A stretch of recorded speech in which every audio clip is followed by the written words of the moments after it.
Bonjour tout le monde, bienvenue dans la deuxième partie de ce tuto sur le séquenceur de percussion basé sur l'objet Matrix Control.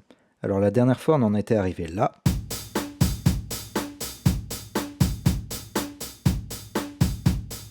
On avait un séquenceur basique, fonctionnel mais pas très souple. Entre temps j'ai ajouté un contrôle de tempo. J'ai aussi doublé le nombre de pas pour qu'on puisse avoir un séquenceur à 16 pas. Et puis j'ai ajouté un instrument, en l'occurrence ici une ride. Alors voici quelques améliorations que je vous propose d'implémenter aujourd'hui. Alors, il y a une première chose qu'on peut faire, c'est de rajouter des raccourcis clavier. Ensuite, on va voir comment on fait un curseur. Et cette fois-ci, je vais vous montrer comment faire un curseur avec l'objet multislider. Ensuite, on va avoir besoin de peut-être de changer le nombre de pas.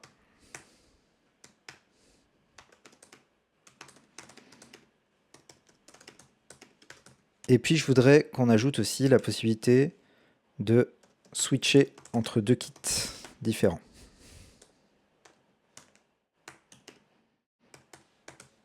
Et enfin, je voudrais qu'on ajoute un contrôle de volume pour chaque pas de ma séquence. Tout un programme. Alors commençons tout de suite par les raccourcis clavier. Donc pour récupérer la valeur des touches que j'appuie sur mon clavier, je vais utiliser l'objet key. Je connais déjà les codes ASCII de quelques touches dont je vais avoir besoin. Par exemple, la barre d'espace, c'est 32. La touche entrée, c'est 13. Et les flèches, gauche et droite,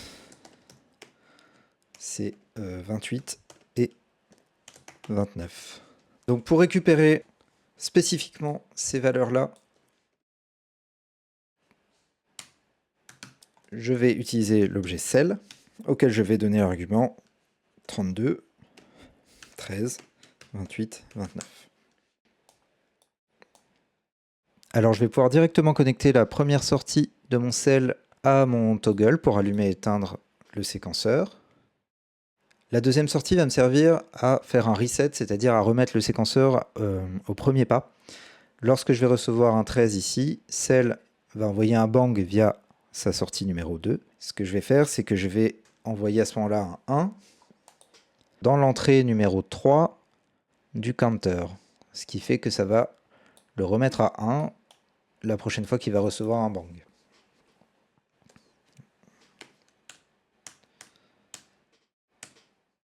Voilà. Je vais baisser un peu le tempo pour qu'on puisse y voir quelque chose. Et maintenant, avec les flèches gauche et droite, je vais régler le sens de défilement de ma séquence.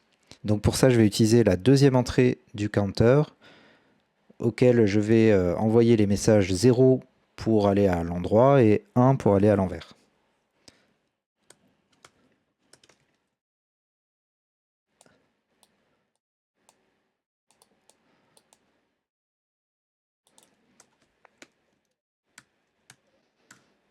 Ok, tout fonctionne. Donc ça c'est bon, on peut l'enlever. Ensuite, on va créer un curseur. Alors on avait déjà vu comment créer un curseur avec l'objet slider dans le tuto numéro 2. Aujourd'hui, on va changer un petit peu. On va utiliser l'objet multislider, auquel je vais donner les attributs at orientation 0 pour lui donner une orientation horizontale et at set min max 1 16 puisque j'ai 16 pas.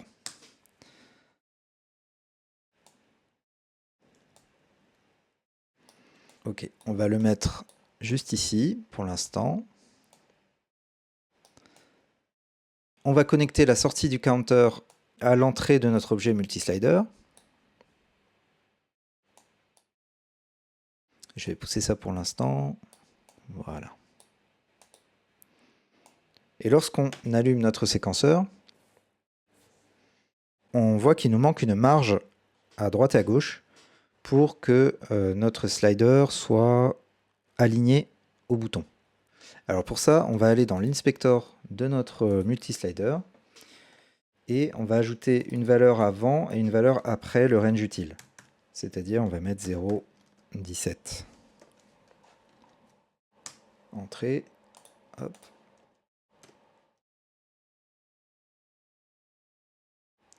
Ok, alors c'est un peu mieux. Maintenant, on voit que c'est au niveau du matrix control qu'il nous manque une marge lorsqu'on arrive au bout. Et pour ça, on va aller dans l'inspector du matrix control et on va changer l'argument horizontal margin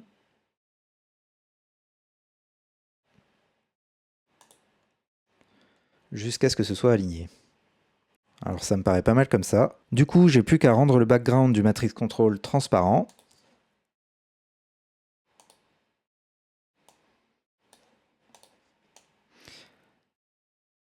À aligner les deux objets et à envoyer le multislider à l'arrière-plan comme ceci.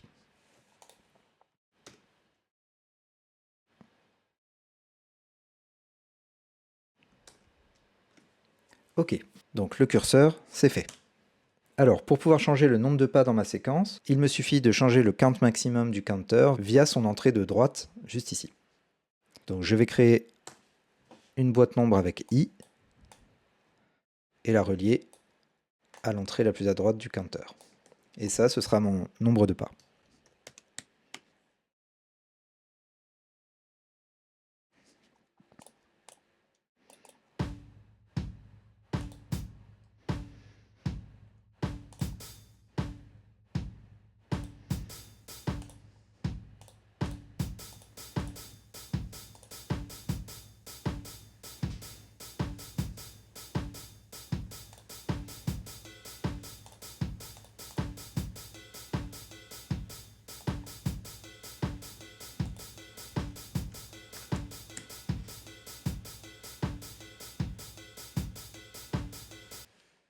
Le nombre de pas, ça c'est fait.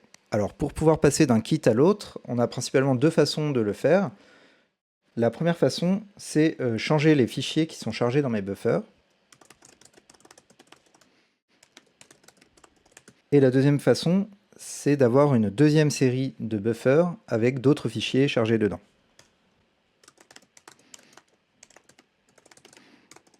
Alors pour charger un nouveau fichier son dans un buffer, on peut utiliser le message replace, suivi du nom du fichier que l'on souhaite charger. Alors j'ai ici un dossier qui contient des sons de percussion de synthèse, et je vais simplement écrire des messages replace avec le nom de chacun de ces fichiers.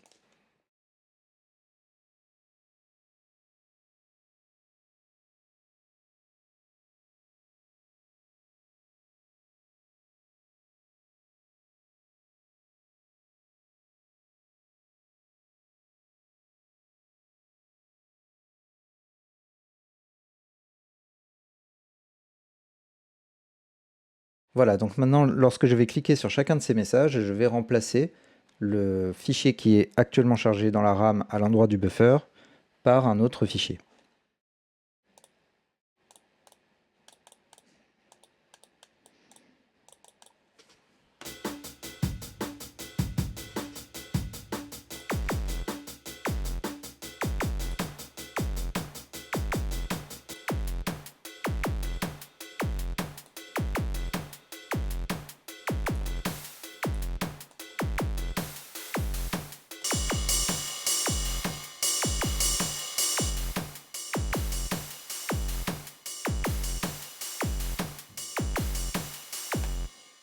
Ok, maintenant je n'ai plus qu'à écrire les mêmes messages avec les noms de mes fichiers originaux à la place de ces fichiers-là.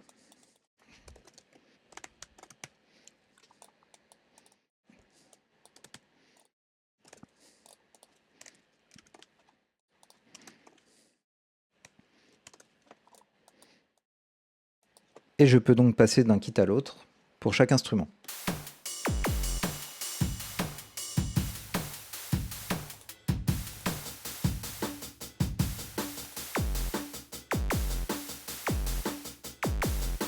Maintenant, je peux aussi créer un bouton pour chaque kit pour tout remplacer d'un coup.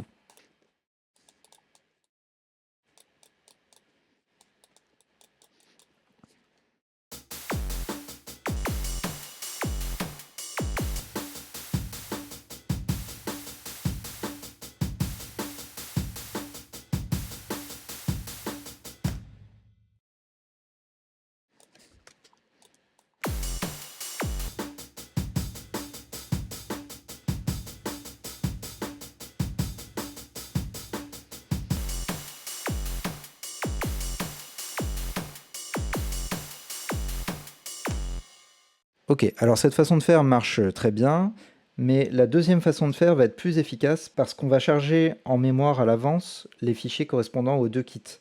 Donc pour les cas où on aurait des fichiers longs et volumineux, ou pour pouvoir switcher très rapidement sans risque d'avoir des problèmes au niveau de l'audio, il vaut mieux utiliser cette deuxième technique qu'on va voir maintenant. Donc pour cette technique, on va simplement dupliquer nos buffers et changer leur nom ainsi que le nom des fichiers qui sont chargés à l'intérieur.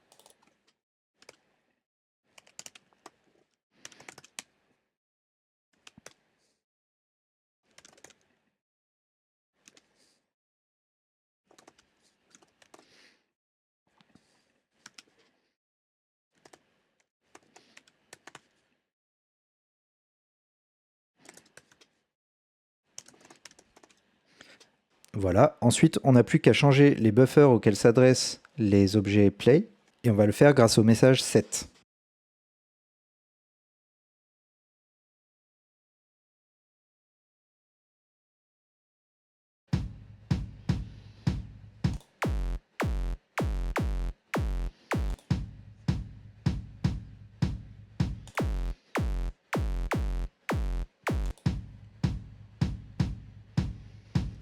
Ok, donc maintenant je vais faire la même chose avec mes 5 instruments.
Ok, donc pour switcher entre deux kits, ça c'est fait. Alors on arrive maintenant à la modification qui va apporter, à mon sens, le plus d'intérêt musical à notre séquenceur, le plus de souplesse. On va transformer notre objet Matrix Control pour avoir un contrôle de volume sur chaque instrument à chaque pas, au lieu d'un simple 1 ou 0. Alors pour cela, on peut aller dans l'inspecteur du Matrix Control et régler l'attribut Dial Mode sur gain. Ainsi, chaque bouton de la matrice va devenir un potentiomètre de gain réglable entre 0 et 1.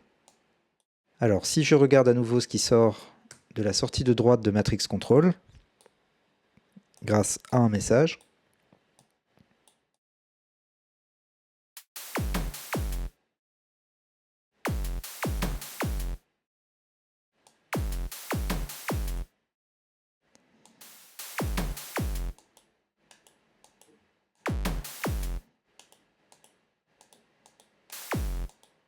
on voit qu'il s'agit maintenant d'une liste de 4 nombres entre 0 et 1. On va avoir besoin d'un objet pour régler l'amplitude du signal en sortie de play en fonction du gain qu'on a déterminé dans la matrice. Si vous avez suivi le premier tuto de cette série, vous vous souvenez peut-être de l'objet x tilde qui multiplie un signal entrant par une valeur. Ce sera donc notre amplificateur atténuateur.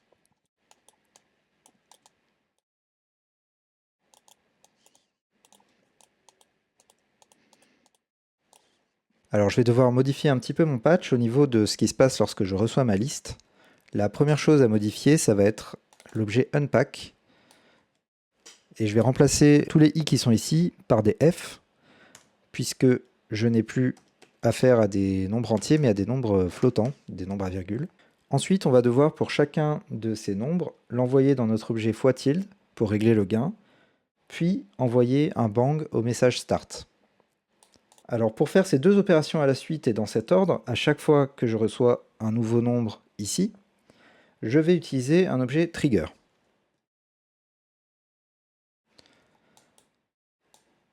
Qu'on peut écrire tout simplement T, et auquel je vais donner les arguments B et F. Alors le trigger, lorsqu'il reçoit un nombre ici par son entrée, il va d'abord envoyer ce nombre via sa deuxième sortie, puis envoyer un bang via sa première sortie.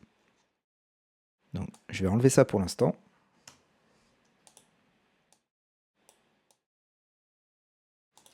Et ça aussi d'ailleurs.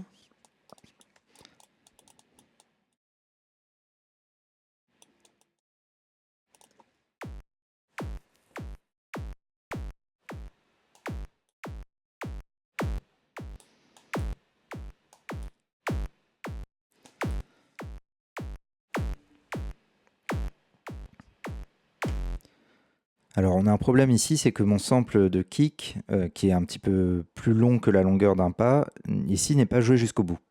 Si on regarde ce qui se passe en sortie du play, par exemple en y connectant un scope,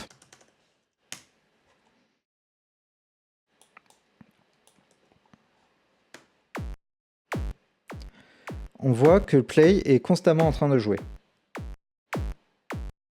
Même lorsque le pas est réglé à 0, play est toujours en train de jouer. Pour empêcher ça, ce n'est pas très compliqué. Il suffit de filtrer les zéros. Lorsque le nombre que je reçois ici est égal à 0, je ne l'envoie pas au trigger et du coup je ne déclenche pas le message start.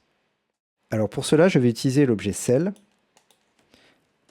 mais cette fois-ci, pas pour déclencher un bang lorsque le nombre est reçu, mais ici on va se servir du fait que cell a une sortie poubelle, entre guillemets, c'est-à-dire une sortie où tout ce qui ne correspond pas au sélecteur est envoyé. Ici on va donc mettre 0 comme sélecteur. Alors on n'oublie pas le point parce qu'on travaille ici en float.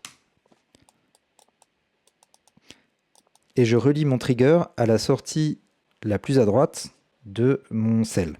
Maintenant, lorsqu'on reçoit 0 ici, cell ne va rien envoyer au trigger. Il va envoyer un bang via cette sortie, on ne l'utilisera pas. Ici, tout ce qui nous intéresse, c'est de filtrer les zéros.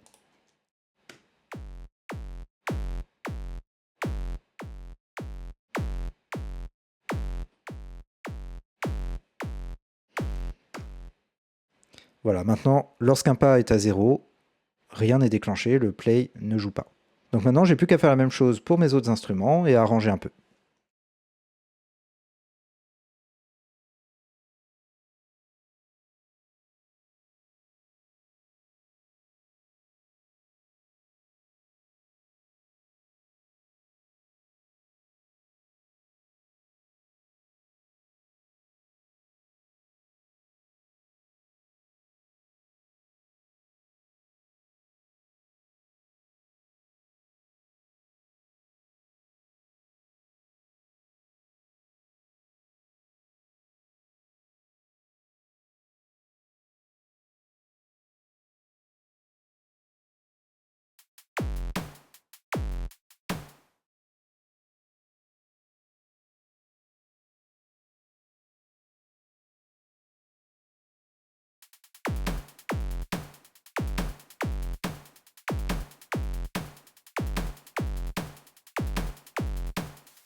Et voilà, c'est tout pour ce séquenceur de percussion. J'espère que ça vous a plu, que vous avez appris des choses. Je vous retrouve très bientôt dans un prochain tuto. D'ici là, prenez soin de vous et à la prochaine.